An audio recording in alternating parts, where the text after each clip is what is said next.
Jessie woo, GBS. I just turn the water on. Big old flex. She never saw before. Chasing me like waterfall. What's up, guys? It's your sister, Jessie Woo. Welcome back to another episode of Just a Couple Things, y'all. Your favorite podcast hosted by me, your sister, Jessie Woo. Before we move forward, make sure that you are subscribed. If you're watching me visually, make sure that you subscribe to my YouTube channel. Also, make sure that you are following me on every platform that streams podcasts, okay? So if you're on Apple, go ahead and look up Just a Couple Things Podcast, hit follow. If you're on Spotify, Just a Couple Things Podcast, hit follow. And hit follow on every other platform that streams podcasts so you can listen to me, your sister, audibly. Now, just a quick announcement. This Friday, I am dropping new music. I need that money every day, but my money no fee play. Oh, ego, dollar bills all on my head, oh. God, they bless me every day. I'm counting blessings every day. Oh, ego. Dollar bills all on my head, oh. God, they bless me every day. I'm counting blessings every day. Oh. I'm so excited about this song. I recorded this song 2 years ago. Shot this video a year ago. So money drops this Friday, and it'll be on all platforms that stream music. So make sure that you look out for it. It's me, Jessie Woo, Young Willis, who is a huge Nigerian producer, and we're just excited about dropping the song, Money. So it drops this Friday. Okay. I hope that you guys are having a wonderful week.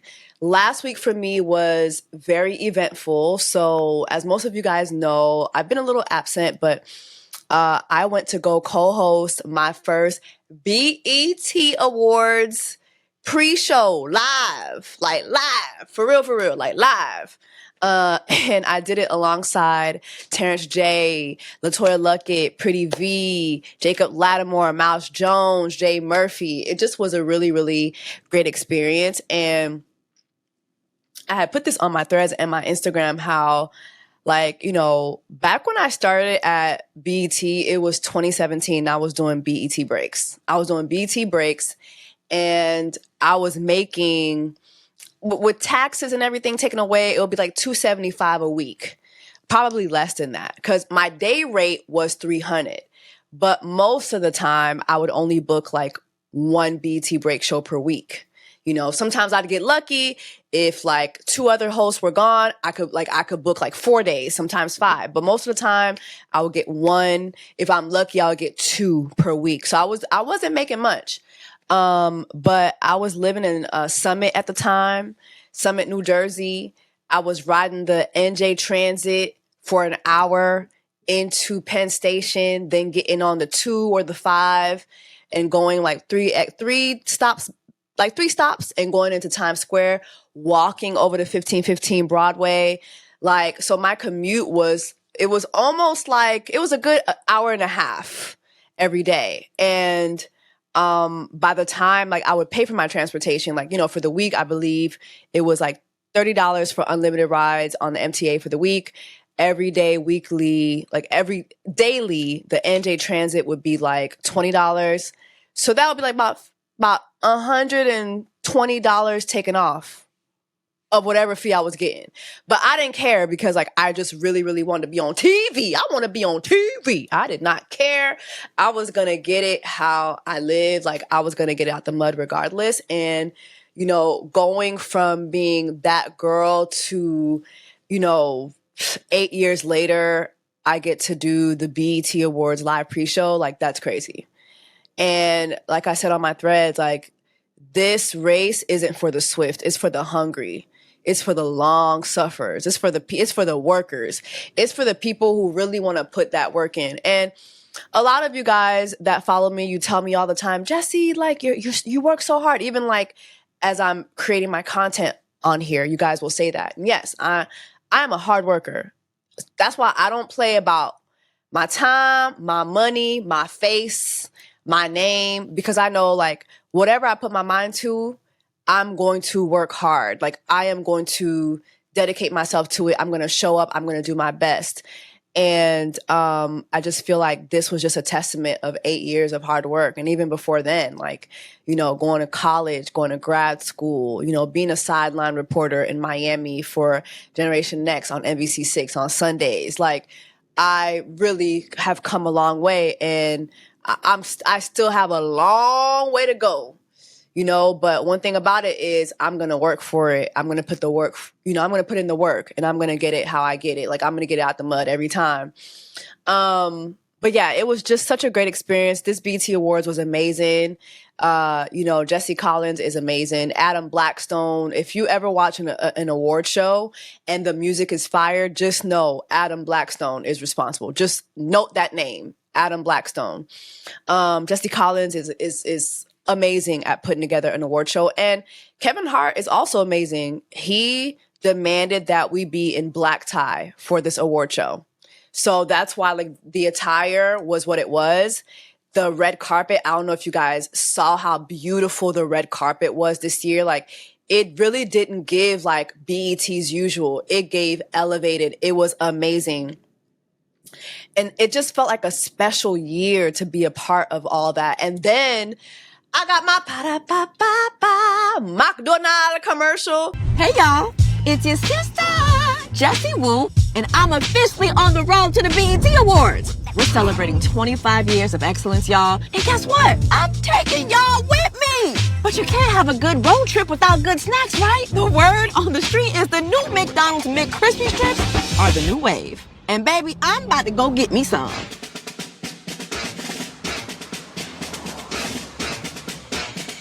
Hi, thank you for choosing McDonald's. Hi, can I have the 4-piece McCrispy strips, please? And also, can you please make sure that I get the creamy chili McCrispy strip dip?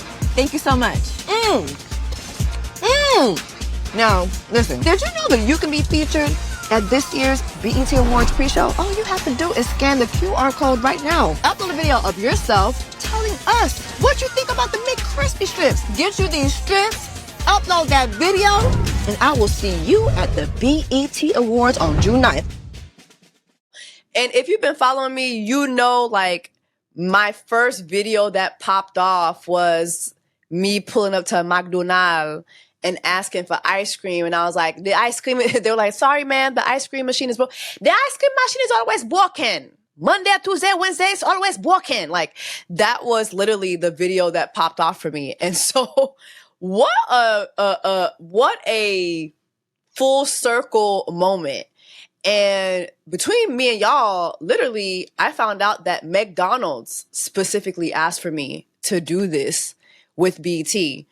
My BT family had been trying to get me in the pre-show for years, but there would always be other hosts. And, you know, there's more notable people. Out of everybody that was there, I'm the least notable.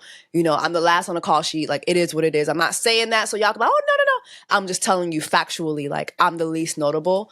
But McDonald's specifically asked for me. And so I thought that was just amazing to experience that and have my little pa-da-pa-pa-pa. Now, I did sing. A lot of y'all was like, why didn't you sing the pa-da-pa-pa-pa? I did.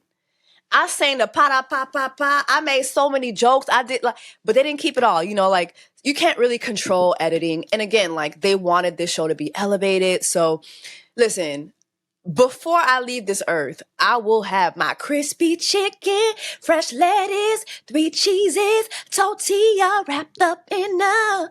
I will have my crispy chicken moment. I want that for me. Okay? I know a lot of y'all, oh no, black people, we shouldn't be singing about no chicken. I will. This black will. This black will sing about some chicken. I want my crispy chicken, fresh lettuce, 3 cheeses. I want my crispy chicken moment. So let's touch and agree, and let's pray that McDonald's comes back around and gives me my crispy chicken moment, okay? And whoa, I want my crispy chicken moment. And whoa, I want that, okay? But it was a great experience. It was a great experience. And while I was in LA, The day before the awards, we were in a Waymo, Mr. Issa and I were in a Waymo, and it wouldn't drop us off at our hotel. And we were like, yo, like, we're calling support, like, hey, like, y'all got us, like, way in the back. Like, they had us, like, on this ramp / alley that just didn't look right. And so we're trying to make our way, into our hotel. And it would not move. So we called support, and support was like, hey, there seems to be a blockage. I mean, we can drop you guys off like, a block ahead. And we're like, yeah, but the hotel's literally like 2 blocks to our right. Like, just drop us there. It wouldn't. Baby, come to find out, lo and behold and lo, they were setting the Waymos on fire, period. Okay? Burning up. And burning up. Okay, we were literally like in the dead of the protest. It kind of felt like, that episode from A Different World when Whitley and Dwayne go on their honeymoon and they're in LA and they didn't realize that they were in the middle of the Rodney King riots. Like, it felt like that. Like, we didn't know what was happening. And then we had to got inside our hotel. We're getting on our phones and like, oh, it's a protest happening. Okay, period. But also, not. I'm like, listen, I'm for the protest, but I don't want y'all to get caught. Who is ordering these Waymos and blowing them up? You do know they can track y'all asses, right? Like, power to the people, but also I don't want the people getting arrested. And I just felt like, I was like, well, can't they track it in an app?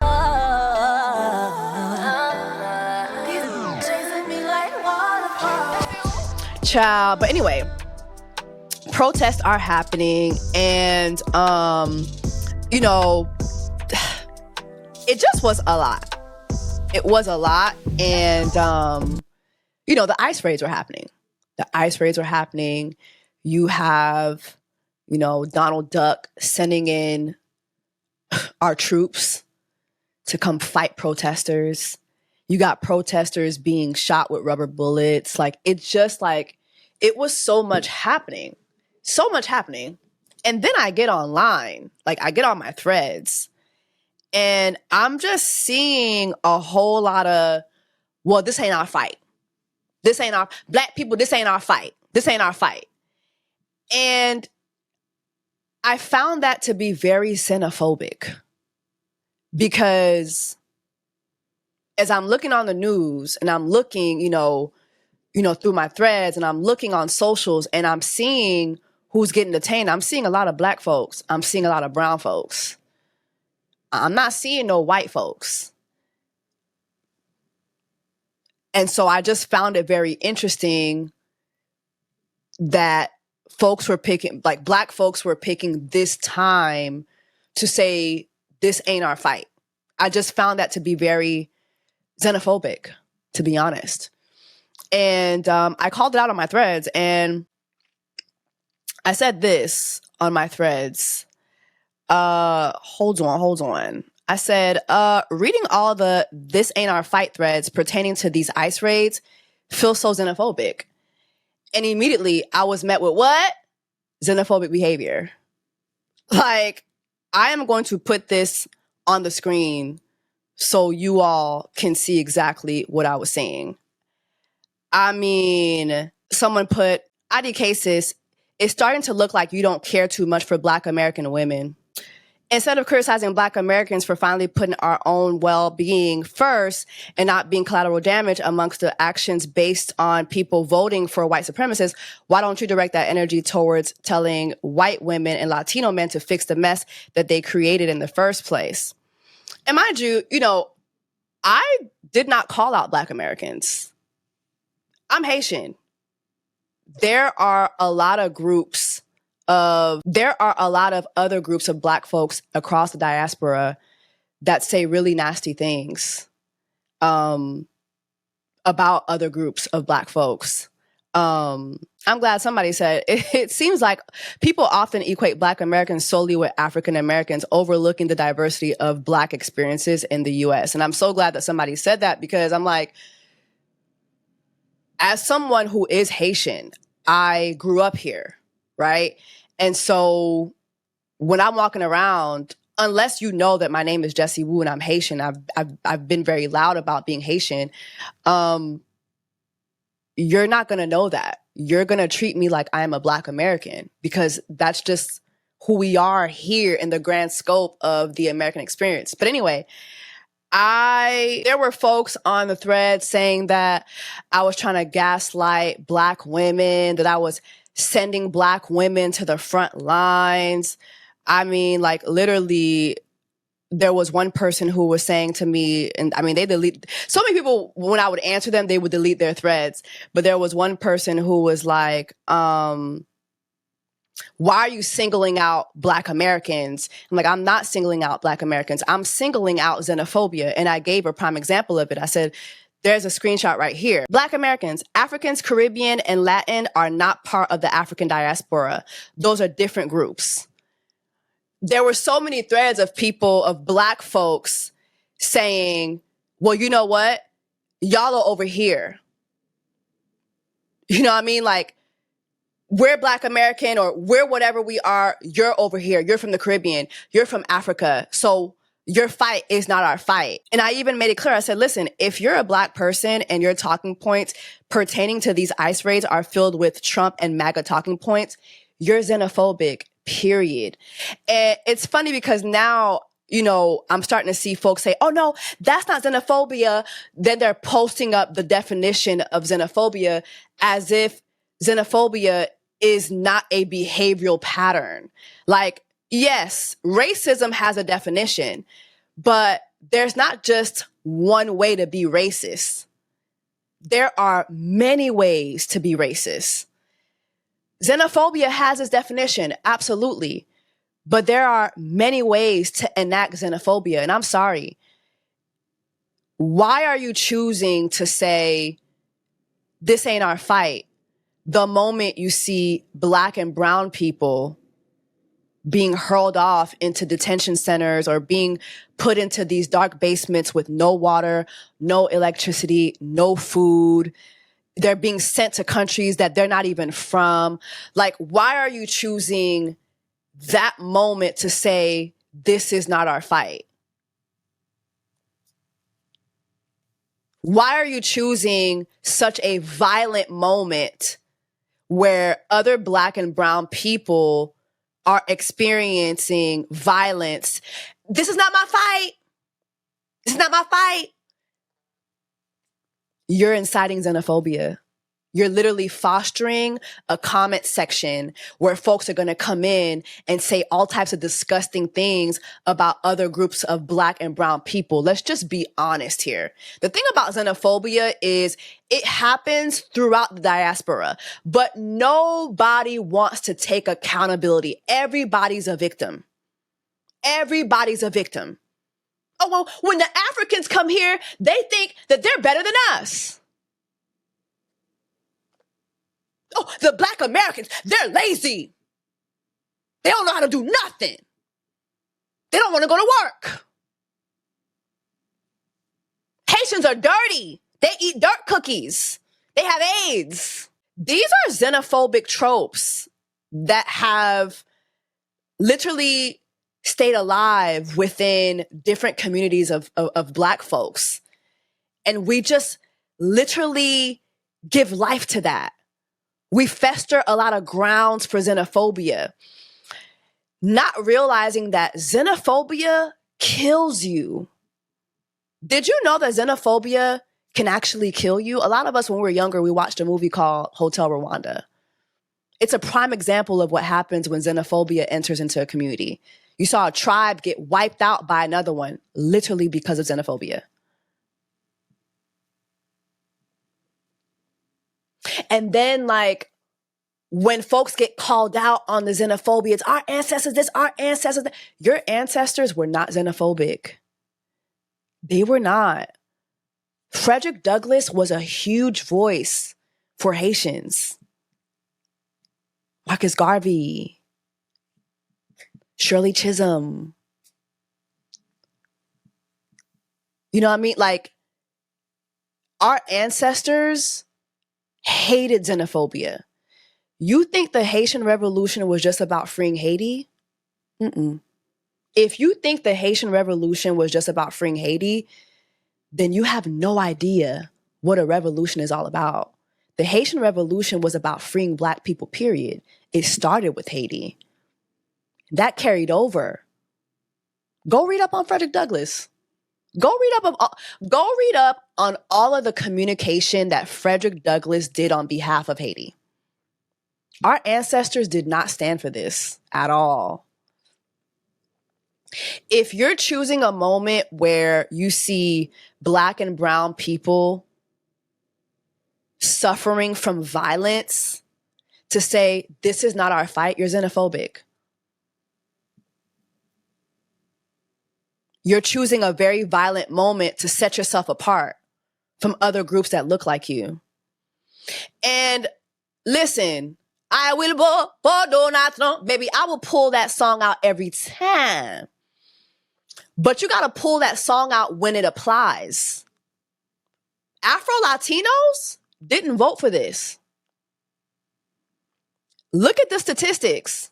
Every time I pull out I will it's because it is a white Latino Trumper who is out here talking about, oh my God, now my husband, now my cousin getting detained, now my mama getting detained. Yeah, you voted for that. You voted for your mom to be thrown into a basement with no water, no food, no nothing. But when I look at Black, like when I literally look at Afro-Latinos, I'm not pulling that song out.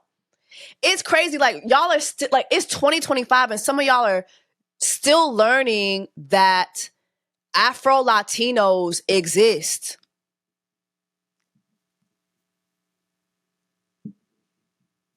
Open the schools. Open the schools. Open the school. Like y'all are still learning this. And then it seems like y'all are still learning that immigrants can't vote. Immigrants can't vote. They didn't vote for this. They literally didn't vote for this. They didn't vote for this. They couldn't even if they tried. And if you look at the statistics, Afro-Latinos who actually were able to vote because they're naturalized or they're citizens born here, they voted for Kamala. They didn't vote for Trump. Okay? It's just a nasty moment to choose to, that's not my fight. You know what? It's not your fight, right? You can have that standpoint and you could say the black folks are resting. Rest. Part of resting is shutting the fuck up.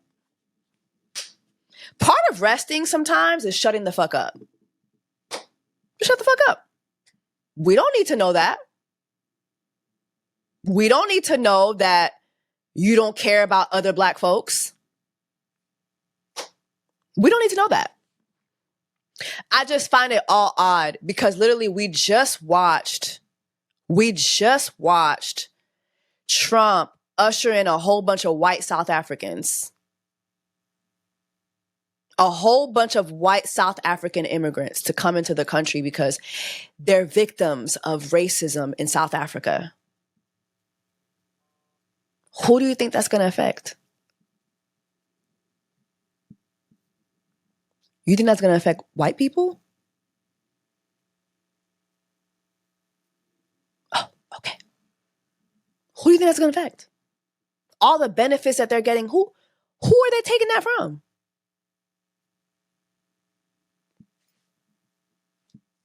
Me, a Black person living in America. They're taking shit from me. That's my fight. What's happening in the Congo? That's my fight.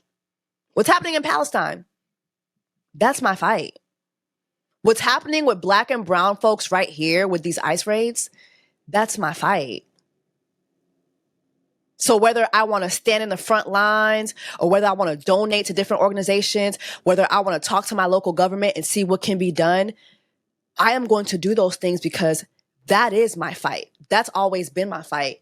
And I just find it really pathetic that people use that moment to go online and twist my words and start saying that I was sending Black women to the front lines and I want Black Americans to shield me. Absolutely not.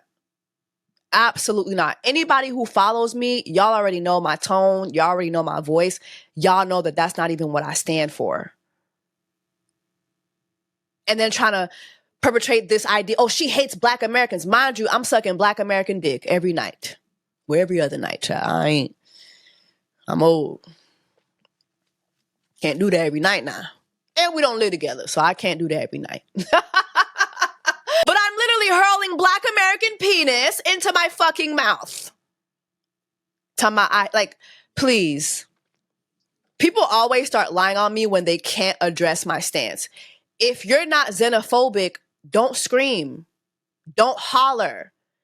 If you are hollering, you are a hit dog. Period. But xenophobia has no place in pro-Blackness. It just does not. And if you're using a moment where violence is being enacted onto Black and brown folks, especially Black folks, and you're using them, oh, that's not my fight.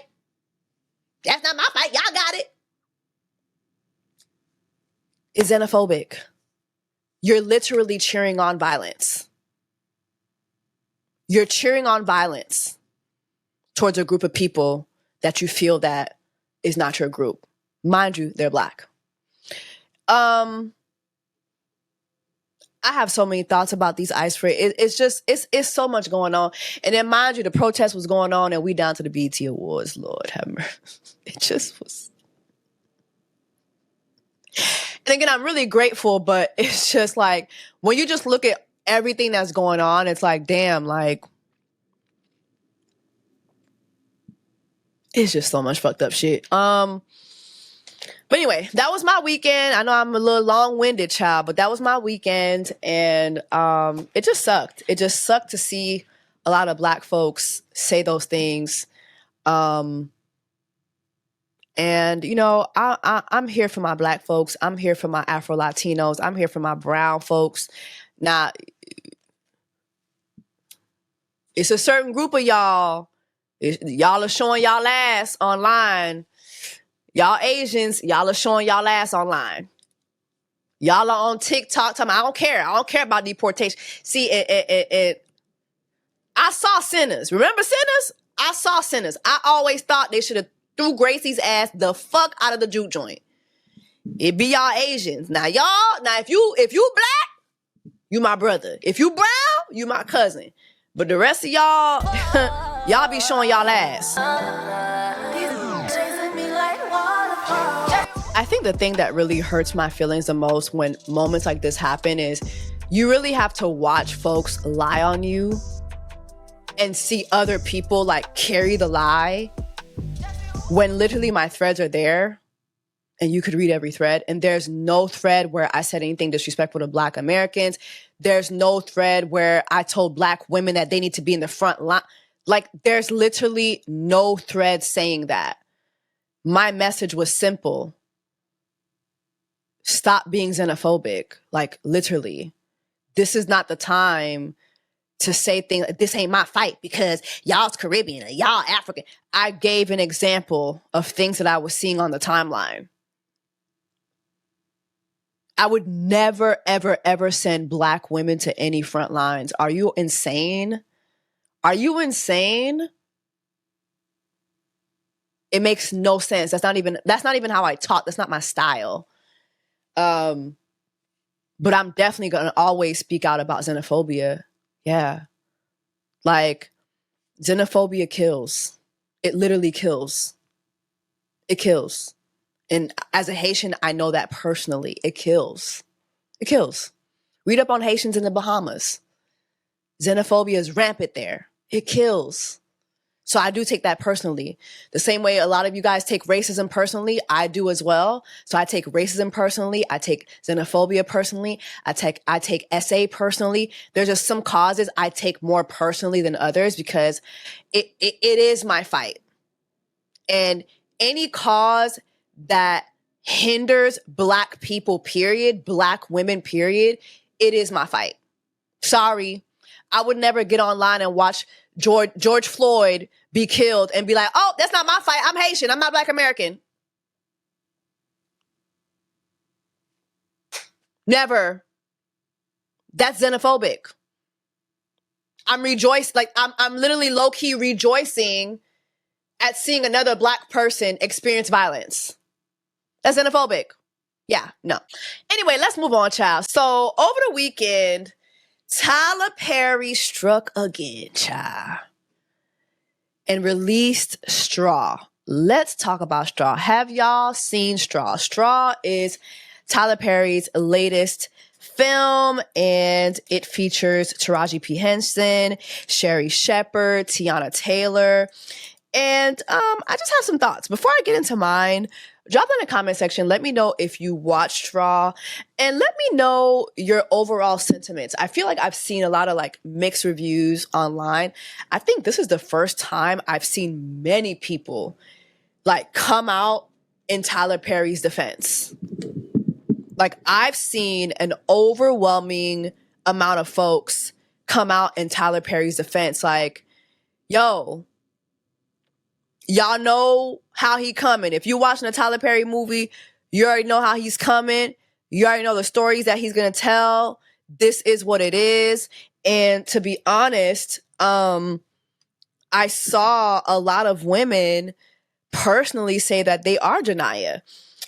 So let me go to Straw's IMDb. The log line is, a single mother navigates a series of unfortunate events, leading her down an unforeseen path where she becomes embroiled in a situation she never envisioned, finding herself at the center of suspicion in an indifferent world.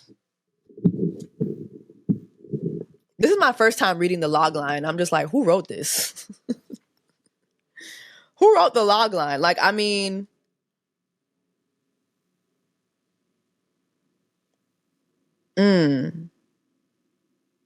maybe a single mother navigates a series of unfortunate events, leading her down an unforeseen path where she becomes embroiled in a situation she never envisioned, finding herself at the center of suspicion in an undifferent world. It's just finding herself at the center of suspicion in an undifferent world, or an indifferent world, for me is a little confusing to me. But I mean, if it was, I'm not Tyler Perry. I'm not a filmmaker. I'm not an expert. But if it were me, I would have just left it at, a single mother navigates a series of unfortunate events, leading her down an unforeseen path where she becomes embroiled in a situation she never envisioned. Boom, that would be me. I would leave it at that. Let me know what you think. You know, for some of those of you guys who are out there who are filmmakers and you are familiar with log lines, let me know what you think about that. Let's get into the characters of Straw. So, Janiyah is played by Taraji P. Henson. Tiana Taylor, I can't remember. She plays an officer. She plays a hostage negotiator / officer. Sherry Shepherd, she plays the bank lady.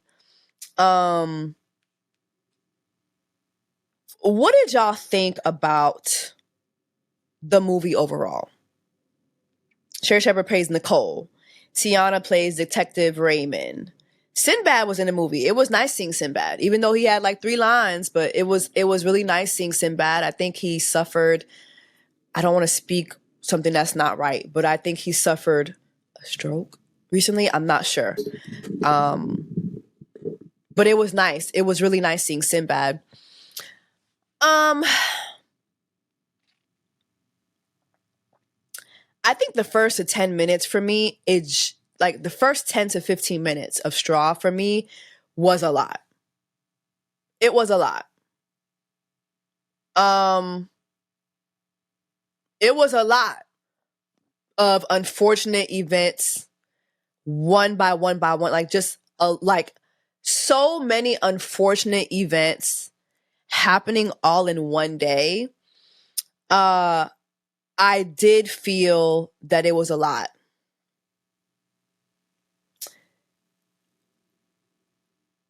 And I did feel like it was kind of overwhelming to watch. I saw a lot of people say that they cried their eyes out watching Straw. I've seen people upload videos of themselves crying while watching it. I didn't experience that. I actually experienced moments where maybe I'm just not right in the head, but there were moments where I paused it because I just was like, like,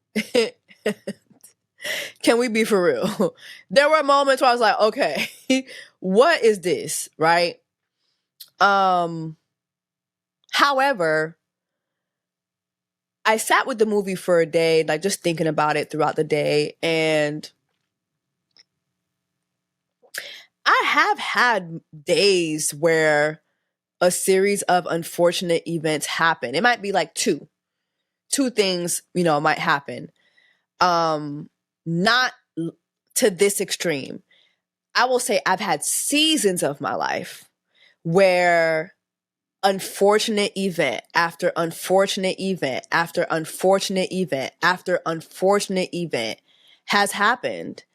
And I have come to points where I thought, hey, I don't want to be here anymore. I don't want to do life anymore.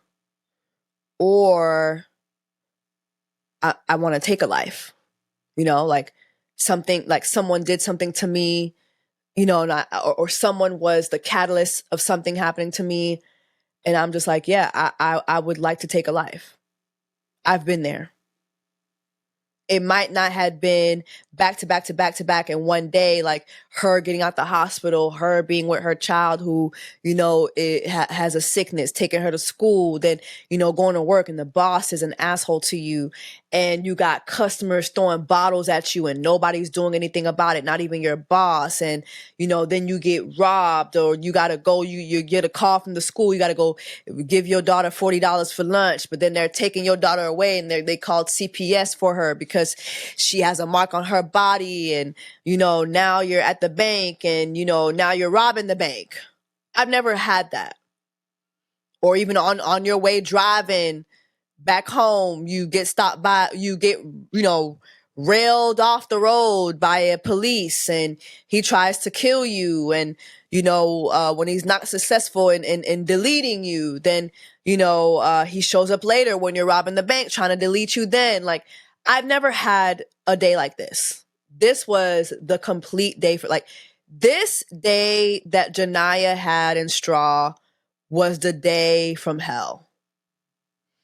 And while I've never had a day like Janiyah did in Straw, again, I have had seasons in my life where a series of unfortunate events have pushed me to the brink where, you know what, I might want to go rob me a little Chase Bank real quick.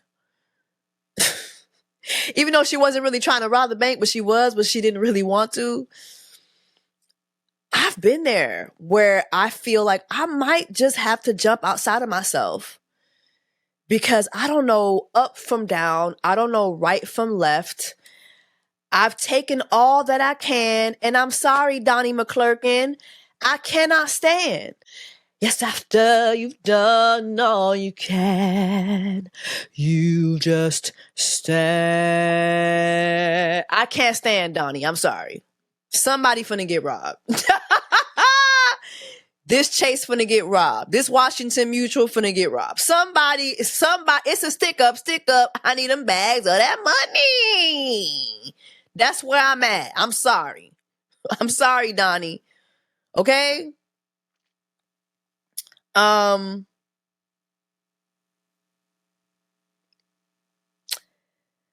at the point in my Tyler Perry movie watching journey where I have a question.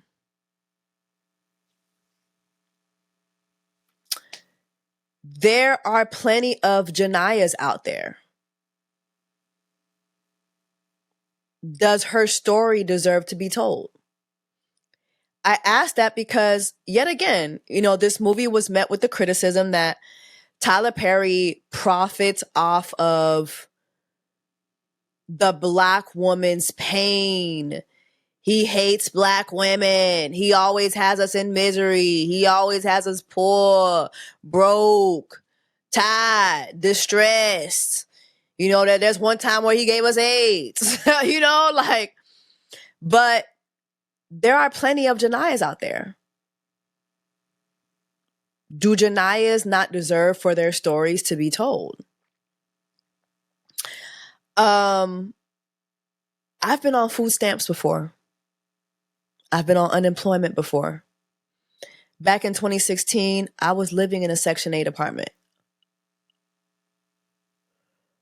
I know what it's like to be down and out and make it by the skin of my teeth, barely, and just be like in this mode day after day. Day after day, it seems I barely lose. I know what that's like. A lot of us know what that's like. Do those stories deserve to be told? Yes, they do. That's where I stand with it. And if there's going to be someone that's going to tell that story, I would rather it be Tyler Perry. Now, do I have my critiques? Absolutely. So many people have critiques. Okay? And I'm going to give some of my critiques, Tyler Perry, and that doesn't make me a highbrow Negro now. I remember that comment you made a couple years back. It doesn't make me a highbrow Negro now. But I do have some critiques. However, I feel that the bones of this story were good bones. I just feel like a lot of meat was missing. For instance, where is Janiyah's daughter's father? Was she married to the father? Did he pass away? You know, later on in the movie, we do hear her say, yeah, you got to be careful who you have a child by. But we never really get to hear what the story was between Janiyah and the father of her child.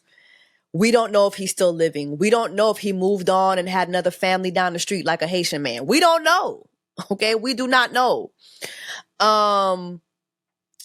We don't really know the story between Janiyah and her mother, right? Towards the end of the movie, while Janiyah is, you know, robbing the bank, but she ain't robbing the bank, but she robbing the bank, you have the FBI who show up at Janiyah's mother's house. And that phone call between Janiyah and her mother to me was very strange. Janiyah, she passed away last night. We took her to the hospital, right? And so we learned that Janiyah's daughter had been dead since the night prior. So this entire day that Janiyah went through, she was literally in some kind of psychosis, some type of depressive psychosis, right? So we learned that, and that's a plot twist. However, why was her mother so mean to her on the phone? Like, did Janiyah have a past of mental illness? I just felt like her mother was very mean, very short. I didn't understand that. Your daughter's plastered all over the news. The entire community is protesting outside of the bank for your daughter to be free, for her not to go to jail. Why are you being so short with her? Why are you being so mean to her? I just felt like that didn't make sense. I thought that it was strange that Tiana Taylor's partner, Detective Rhymes, her partner, they've been partners for a minute. I thought it was very strange that when Detective Raymond was talking Janiyah, you know, off the cliff, she got emotional. She started talking about being a single mother herself and knowing what it's like to, you know, have that struggle, right? And then when she gets out of the trailer, you have Detective Grimes, who's played by Mike Miro, and he says, wow, I just learned a whole bunch of things about you that I didn't know before. That was strange to me. That doesn't make sense. They're partners. Officers who are partners spend a lot of time together. They're going to know. Your partner's going to know if you have a child. Your partner's going to know if you're a single mother. So I didn't understand that. Was the FBI coming into the bank and pewing Janiyah and Sherry Shepherd? Was that like just Janiyah being in a psychosis? I didn't get that.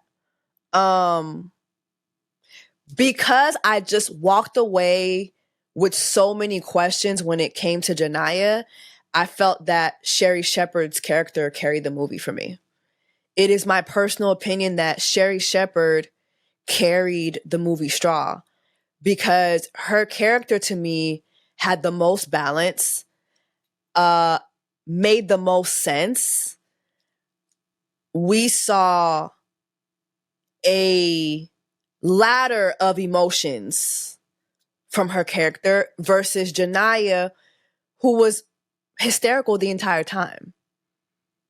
Even if she wasn't loud with her hysterics, she was hysterical the entire time, whether she was at work, whether she was getting robbed at work, then she turned into a robber. She was hysterical the entire time. And I just feel that Sherry's character, who was Nicole, the bank lady, I feel like her character carried the movie. And also, I had never seen Sherry Shepherd in that light before, ever. I've never seen Sherry Shepherd. Maybe I need to watch more Sherry Shepherd movies, but I've never seen Sherry Shepherd in that light. She just was such a good balance. Tessa, the bank lady, I wanted to slap the fuck out of her. Because as a former bank teller, you can cash checks for known customers. Now, the only time you can't, from what I remember, is you can't cash a check, if their account is in the total negative. Like, you know what I mean? Like, and they're trying to, or you can't withdraw money if they're in the negative, or you can't cash a check against like a delinquent account, from what I remember. But if she's cashing a check, if you check her account, right, and she cashes her work check every 2 weeks and it clears, you can cash that check and you won't get in trouble. Like, you're not going to get suspended. You're not going to get fired. The bank is going to do what it needs to do as far as recourse to get that money from that customer. But for the life of me, I couldn't understand why she wouldn't just cash that check. Tessa, if you would have just cashed a motherfucking check, we wouldn't have been in this mess. That just was so weird to me. It was so weird. Cash the check. That was so weird to me. Something else that I just had questions about, right?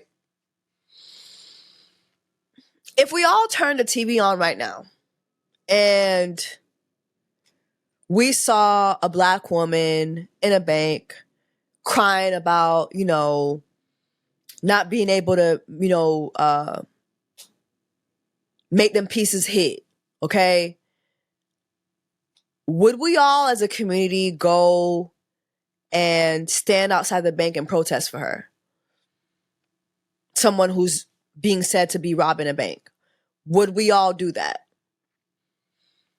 I don't know.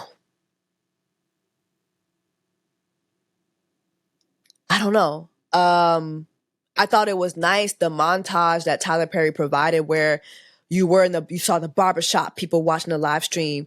You saw, because one of the bankers, she put it on live stream to let people see what was happening. So you saw the people at the barbershop. You saw people down to the hair salon. You saw people down to the grocery store. The whole community is watching this Black woman plead her case at the bank. In real life, would that translate into all of us going down to the bank? I mean, again, we've never seen a bank robbery go down like this, to this extreme, and seeing a live Twitch stream of a bank robbery. But I just question if folks would have really went down to the bank and started protesting. I question that. I question how realistic that is. I walked away with a lot of questions.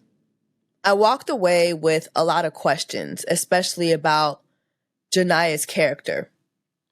And also, I just don't know any Janayas in their 40s. Now, most Janayas that I know, they're in their they're coming into their 20s right now. Janaya is a very early 2000s name. Most Janayas that I know, they're about to turn 20 or 21. Okay? But hey, going back to finding out that the entire day that she had was imagined in her head, I did wonder, well, did her psychosis start when her daughter died? It had to have, now that I'm thinking about it, because she got up the next morning and she was talking to her daughter, but her daughter wasn't really there. She went down to the school to drop off her daughter, and you see the principal looking at her strange because as she's opening the door and letting her daughter out the car, her daughter was not there. Nobody was getting out of the car. When she got to work and she told her boss, hey, my daughter's school's calling, it wasn't her daughter's school. It was a bill collector. So yeah. Also, my God, Glenn Turman, I hated him in this. Like, oh my God. I loved him in A Different World, but I hated him in this. My God, like, one thing about Tyler Perry, he gonna make you hate somebody. It's giving Corey Hardrick in Divorce in the Black. Hey, bitch. Well, I interviewed him on the BT Reds carpet. It took so much out of me not to say, hey, bitch. Like, it's, come on, bitch, you bitch. I've had horrible bosses, but I've never had a boss like that. That was extreme to me. I just felt like, damn, it's like, where did that start from? What did Janaya do? Like, was he the one who hired her? Like, what the fuck? Like, when did this happen? When did you start treating her like that? There's a scene where he sends Janaya into the grocery store, and, the lines are crazy long. And I'm sorry if my thoughts are scattered, but I just have so many thoughts about this movie. The lines are crazy long, right? And everybody's cussing her out, right? And there's this one girl who tries to make a purchase with her EBT card, but she can't. The purchase that she was trying to make did not qualify for the EBT card, right? Or her WIC card, I believe. And so the man that's with her throws a bottle at Janaya, and the bottle breaks, like, right in front of her, like, and glass shattering everywhere, right? And nobody did anything. And I remember watching that thinking, nobody did anything? But then I had to think back to one time when I was on the train in New York, and I was standing too close to somebody. This man who was twice my height, twice my size, probably 3 times my size, twice my height. And this man turned around and started like, when I tell you the words that came out of this man's mouth in my face, telling me to back the up and what he was going to do to me. And I remember looking around, and as this man's spit was flying on my face, there were so many men surrounding this man, and not one man stood up on my behalf. Not one. Not one. And so when I think back to that scene of when that man threw that bottle at Janaya, and I thought about all the people who didn't do anything, it's realistic. It's realistic. And it just has me thinking, is Tyler Perry not telling the truth in the movie Straw? I see so many people saying, well, wow, I hate the way Tyler Perry depicts the Black community and I hate the way he depicts Black women. He's kind of eating. He's telling the truth. It's not a nice truth. Sometimes looking in the mirror hurts my feelings, hurts our feelings. But we're looking in the mirror. And what we're looking at is us. The way Janiyah was treated, it might be extreme for the film's sake, but it's realistic. It's realistic. If we really want to be honest, it's realistic. I think now, again, where I stand with Tyler Perry is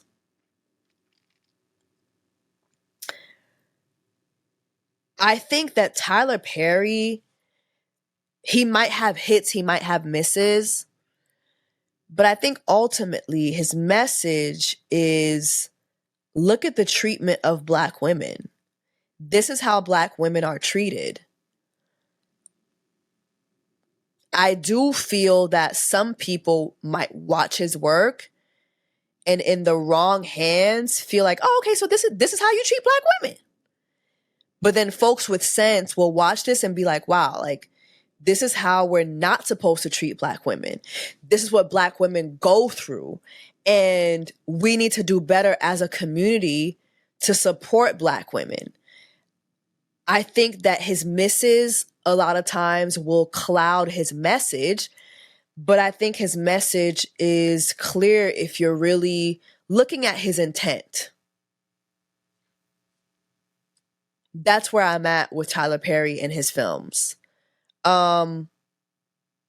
Listen, some folks are one-trick ponies. A lot of folks, oh my God, that's all Tyler Perry does. Ryan Murphy, he has his tricks. Jordan Peele, he has his lane. Like everybody has it. Ryan Coogler, he has his lane. Lifetime movies, they got their lane, right? And so I think that at this point, it's about knowing that if I'm going to go watch a Tyler Perry movie, I'm prepared to hear a Black woman's story. I'm prepared to hear it. Would I like to see Tyler Perry give us a nice rom-com? Yes. I would love that. I would love for Tyler Perry to give me a rom-com where, you know, the main character, the Black woman, doesn't get AIDS. Like I would love it. I would love it, right? But I would be crazy to say that Tyler Perry's depiction of the treatment of Black women is not true. It might be extreme. It might be dramatic. Tyler Perry is a very dramatic person. But he's not wrong in the message that he's sending out about Black women and our treatment within our community and outside of our community. And here's the thing, right? I saw Taraji P. Henson said that they filmed Straw in 4 days. She was filming Fight Night at the same time. And she took a 4-day break to go film Straw, which is insane to me. If you watch Fight Night on Peacock, it is such a dope series. Such a dope series that took a while to make. I think it took like 2 months to make, right? Tyler Perry filmed Straw in 4 days with Taraji P. Henson. And again, you have Taraji P. Henson saying that this is her highest salary, right? So yes, Tyler Perry might not be the best filmmaker. As a matter of fact, I don't think that Tyler Perry is a filmmaker. I think Tyler Perry is a storyteller. And I think that he shoots his films and his shows, his series, as if he's shooting plays. Whether you like it or not, Tyler Perry has changed the game because now you have other folks shooting series and shooting films in shorter times. Shooting a series used to take 6 months at the very least. Fight Night was shot in 2 months, I believe, or less than 2 months. Okay? The industry has changed because of what Tyler Perry's doing. Tyler Perry has Divorced Sisters out right now. When I was co-hosting the BET Awards pre-live show with LaToya Luckett, she told me that they shot Divorced Sisters in March. In March. They shot the series in March. The series is already out.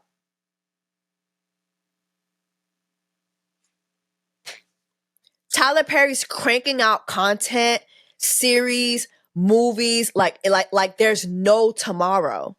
And so now the industry is trying to do the same thing. The only thing is with Tyler Perry too, it's, when he does that, he forgoes a lot.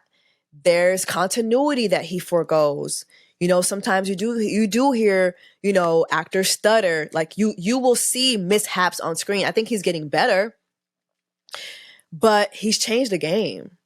He's changed the game. Tyler Perry with The House of Pain was the quickest series to go, what is the word? To be syndicated. To get residuals. The quickest series to do that ever. Tyler Perry did that. Tyler Perry is turning more Black people into millionaires than any other parts of the industry. And so, I say all that to say, Tyler Perry gonna Tyler Perry, period. Whether you support him or not, he's gonna Tyler Perry, period. No matter what the critiques, he's gonna Tyler Perry. He's gonna do this his way. It's either you like it or you don't. But either way, he's going to do what he does. And I'm at my Tyler Perry watching journey where I'm like, you know what? It is what it is. What Tyler Perry does is what Tyler Perry does. What he brings to the screen is what he brings to the screen. Period. Let me know your thoughts on Straw. I feel like on a scale of 1 to 10, I would give Straw a 7. Simply because I just had a lot of questions. I just had a lot of questions leaving the movie. Also, I don't think that it needed to be 2 hours long. I thought it was just very drawn out. Taraji P. Henson gave a heck of a monologue. And I've seen people say, give her Oscar now. I don't know if we're going to get an Oscar for a Tyler Perry movie, but she definitely gave an amazing monologue. I think everybody did a good job. The entire cast did a good job. But yeah, I would give it a 7. Let me know on a scale from 1 to 10 what you would give Tyler Perry's Straw movie. Y'all, that's about it. That's it for this episode of Just a Couple Things, y'all. Speaking of movies, I start shooting a movie next week. I start shooting a movie next week. I'm really, really excited. It's the first movie I'm shooting since November of last year. It's the first project that I'm shooting this year that I'm acting in. And honestly, I had gave up acting, to be honest. Like I wasn't submitting much. Like I got tired of rejection, and it's a lot. It's a lot. But I submitted an audition for this movie and I booked it. So I'm really excited about just getting back out there because you know what? I too would love to be in a Tyler Perry movie. If you watched Just Another Day, my vlog channel, you saw me trying to submit an audition for Tyler Perry. I think it was Tyler Perry movie or series. And y'all saw how Mr. Easter helped me fumble that. But I would love to be in a Tyler Perry series. And I know some of y'all will pull up my critiques and all that. I don't care. I would be in a Tyler Perry series and be like, yeah, I did talk about your film. And these were my thoughts. I'm not a bootlicker. I'm not a bootlicker, guys. Like, but at the same time, I'm not gonna pass up no check. I'm not gonna pass. Everybody talking about how the Tyler Perry check is so good. I want it too. Shit. I want me a little Tyler Perry check. I want to be a black millionaire too. Shit. So if the opportunity was ever to present itself, I would love to be in a Tyler Perry movie. I would just want to be in a role where it would have answered questions. I don't think that every role is perfect, but I would want to be in a well-balanced role. That would be what I would want. So anyway, y'all, drop down in the comments. Let me know your thoughts on this episode. If you're listening to me audibly, leave me a review. Make sure it's 5 stars because I'm a 5-star bitch. And in your review, let me know your thoughts on this episode. Let me know if you watched Raw and what your thoughts are on the movie. As always, y'all, I love you guys. Happy Black Women's People Be Gay Black Women's Month. And I will see y'all in the next episode of Just a Couple Things, y'all. Take care of yourselves and each other.